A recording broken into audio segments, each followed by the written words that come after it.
നമ്മുടെ പുതിയ ഗവൺമെൻറ് നിലവിൽ വന്നതിന് ശേഷം പ്രഥമ ഹൗസ് കമ്മിറ്റി യോഗം ഇന്ന് ഞങ്ങളുടെ മിനി കോൺഫറൻസ് ഹാളിൽ ചേർന്നു. യോഗശേഷം ഏറ്റവും പ്രധാനപ്പെട്ട കഴിഞ്ഞ ഗവൺമെൻറ് കാലത്ത് തുടക്കം കുറിച്ച് നമ്മുടെ പുതിയ ഏറ്റവും മനോഹരമായ ആധുനിക രീതിയിലുള്ള MLA-മാർക്ക് സൗകര്യപ്രദമായ നമ്മുടെ പുതിയ ഫ്ലാറ്റ് ഞങ്ങൾ യോഗം കഴിഞ്ഞ് ഉദ്യോഗസ്ഥ ടീമിൻ്റെ കൂടെ വിസിറ്റ് ചെയ്തു. തീർച്ചയായും പുതിയ സഭ നിലവിൽ വന്നതിന് ശേഷം ഈ ഒരു ഫ്ലാറ്റ് ഓൾറെഡി ഉദ്ഘാടനം കഴിഞ്ഞതാണ്. ഈ മാസം 31 കൂടി പണി സമ്പൂർണ്ണമായി പൂർത്തീകരിച്ച് കൈമാറുമെന്നുള്ള പ്രതീക്ഷയിലാണ്.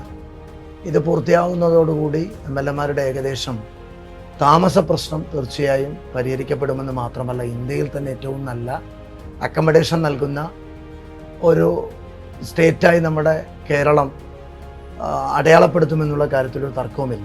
ഞങ്ങളെല്ലാ MLA-മാരും, ഞാനും അരീന്ദ്രേട്ടനും ഞങ്ങളൊക്കെ കഴിഞ്ഞ ടീമിലും ഹൗസ് കമ്മിറ്റിയിലുള്ള ആളുകളായിരുന്നു.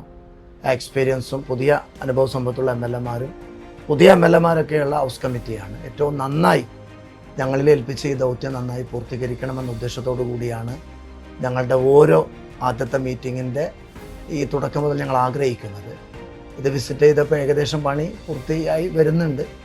ഇനിയും അടുത്ത കമ്മിറ്റി കഴിഞ്ഞ് ഒന്നുകൂടി സ്പീക്കറുമായി ചർച്ച ചെയ്ത് വേഗതയിൽ ഇത് പൂർത്തീകരിച്ച് ഇത് കൈമാറാനുള്ള ത്വരിത ഇടപെടലാണ് നടത്താൻ ആഗ്രഹിക്കുന്നത്. ഞങ്ങളുടെ ഹൗസ് കമ്മിറ്റിയുടെ ആദ്യത്തെ മോട്ടോ തന്നെ, ഒന്നാമത്തെ അജണ്ടയായി ഇതിൻ്റെ പണി പൂർത്തീകരിച്ച് എല്ലാ അംഗങ്ങൾക്കും സൗകര്യപ്രദമായ അക്കമഡേഷൻ്റെ പ്രശ്നം പരിഹരിക്കുക എന്നുള്ളതാണ് ഞങ്ങളുടെ ഉദ്ദേശം.